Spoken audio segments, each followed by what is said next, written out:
అందరం ఖచ్చితంగా లంచం ఇచ్చి తీరాల్సిందే, మనకి ఇంకేం మార్గం లేదు జీవితంలో అని పల్లకొద్ది మీరు చెప్తున్నాడు. నేను ఇవ్వండి అని అనట్లేదు, ఇంతవరకు ఇస్తున్నాం, మనం అడగడానికి మన వల్ల కావట్లేదు. దానికి ఒకే ఒక రీజన్ ఏమంటే మన ప్రభుత్వం నియమిస్తున్నటువంటి గవర్నమెంట్ ఉద్యోగులు. ఇప్పుడు ఒక అతను చెప్పారు, చాలా కష్టపడి హోటల్లో చదివి ఉద్యోగం తీసుకున్నాడు ఒక అతనని. అలాంటి వాళ్ళు 8 మంది హోటల్లో కష్టపడి పనిచేసి ఖాళీగా ఉన్నారో అదొకసారి సర్వే చేయమనండి, వాళ్ళకి ఏం సమాధానం. అవినీతి పరులను ప్రోత్సహించడమే తప్పని మనందరికీ తెలుసు. అయినా కూడా సమాజంలో పరిస్థితులు ప్రభుత్వంలో ఆ విధంగా ఉన్నాయి కాబట్టి మనకు వేరే మార్గం లేదు కాబట్టి ఇస్తూ ఉన్నాము. కానీ అది తప్పు, మనం మారాలి అని చెప్పాడు. నెంబర్ 1. నెంబర్ 2, ఆయన క్వాలిటీ ఇవన్నీ మాట్లాడుతున్నాడు. బయటికి వెళ్ళి చూస్తే తెలుస్తుంది ఎంతమంది క్వాలిటీ డిగ్రీలతో ఉండి కూడా నిరుద్యోగులుగా మిగిలి ఉన్నారు. 2 కూడా వాస్తవాలు ధైర్యంగా వచ్చే స్టేజ్ మీద చెప్పాడు. Very good. ఏదో డబ్బులు ఇస్తారు, పక్కన వాళ్ళు వాళ్ళకి ఓటేస్తే మనకు పలుకుబడి వస్తుంది, మనకి ఫ్యూచర్ లో పని అవుతుంది అనేసి ఇప్పుడు ఓటేసారంటే వాళ్ళే మిమ్మల్ని ముంచేస్తారు. ఒక్కసారి ఆలోచించి ఓటేస్తారు. ఈ అవినీతి చేసే వాళ్ళు హైబ్రిడ్ పద్ధతిలో ప్రయాణిస్తుంటే మనం ఇంకా ఎట్లా ప్రయాణిస్తే ఈ అవినీతిని అరికట్టచ్చు. కానీ మనం ఇవన్నీ మానేసి 50 ఏళ్ళ నుంచి ఇప్పటి వరకు అవినీతి అవినీతి అంటూనే ఉన్నాం. ఫస్ట్ మనం మారాలి. ఎవడు లంచం అడతాడో వాడిని సపోర్ట్ చేయడం కాదు.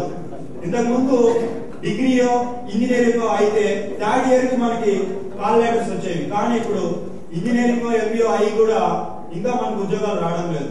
దీనికి మెయిన్ రీజన్ గవర్నమెంట్ ఒకటే కాదు, మంది కూడా రీజనే. మనం లంచం ఇస్తేనే ఇటువంటి వాళ్ళు ప్రోత్సహించబడతారు, వస్తారు. ఫస్ట్ మనం మారాలి. మనం మారితే ఇవన్నీ వ్యతిరేకించవచ్చు. మీకు తెలుసో తెలీదో ఆంధ్రప్రదేశ్ నుంచి ఒక 5 years లో 250 more than 250 కంపెనీస్ గుజరాత్ వెళ్ళడం జరిగింది. ఎందుకు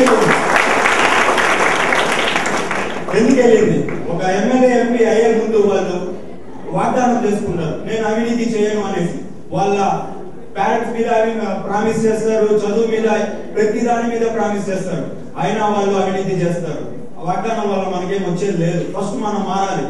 వాళ్ళు అవినీతి చేస్తూనే ఉంటారు, మనం ఓటు వేసామంటే ఇంకా చేస్తూనే ఉంటారు. మంచోళ్ళు ఎన్నుకోవాలి. ప్రజలు మంచోళ్ళే. తిరుపతిలో 6 months బ్యాక్ ఎలక్షన్ జరిగింది. అందులో ఒక పార్టీ 2000 రూపీస్ ఇచ్చింది, ఇంకో పార్టీ 500, ఇంకో పార్టీ 300 ఇచ్చింది. ప్రజలంతా అమాయకులు కాదు.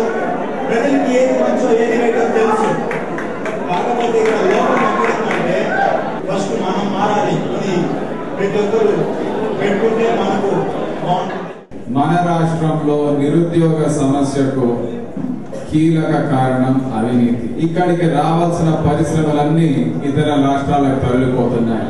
అటువంటి పరిశ్రమలు మళ్ళీ మన రాష్ట్రానికి రావాలంటే, మీకు భవిష్యత్తులో ఉద్యోగ అవకాశాలు రావాలంటే ఏ రకమైన ప్రభుత్వాన్ని ఎన్నుకోవాలో ఇవన్నీ కూడా మీరు ఆలోచించుకొని మీ భవిష్యత్తు కాపాడుకునే విధంగా ఓటు హక్కు వినియోగం చేసుకోవాలని కూడా చెప్తూ వెళ్ళాడు.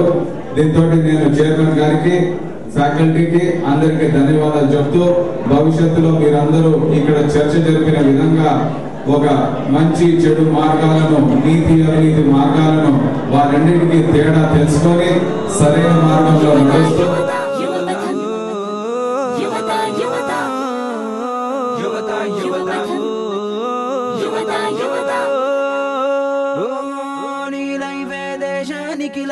నీ దృష్టిని మళ్లించటు వైపు, ఎమోషన్ ని పక్కన పెట్టు, లక్ష్యాన్ని గురి చేసి కొట్టు.